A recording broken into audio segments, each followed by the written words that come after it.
Hai Pak Jens. Halo, selamat pagi. Selamat pagi, how are you? I'm fine. How are you? Bagus. Good. Pak Jens, saya baru bicara dengan Bu Novi, Pak Nick, Bu Nini, dan Pak Kiki mengenai hasil bisnis Prudential di tahun 2018. Menurut Pak Jens, in summary, why Prudential?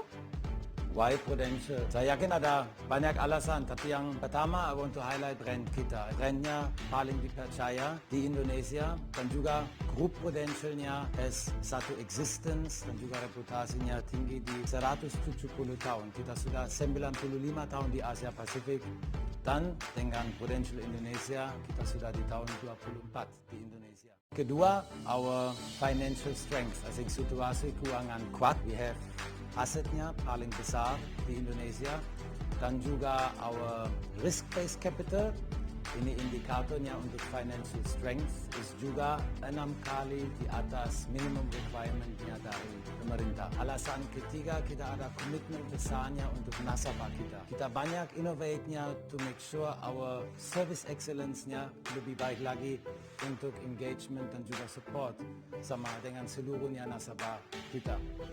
And in Pro, alasan keempat, we have the best and the largest agency force di seluruh Indonesia. We have 250,000 professional agent di 160 kota. Dia juga ada 400 kantor pemasaran to support and engage dengan semua nasabah dan juga semua masyarakat Indonesia.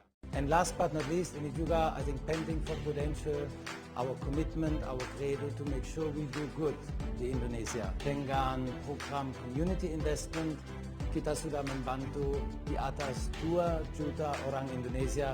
Mau supportnya juga banyak community and mau supportnya negara Indonesia. So I think there are banyak alasan dan saya yakin juga everybody can trust, bisa percaya dan bisa support Prudential. Terima kasih Pak Jens. Terima kasih banyak juga untuk supportnya Prudential Indonesia.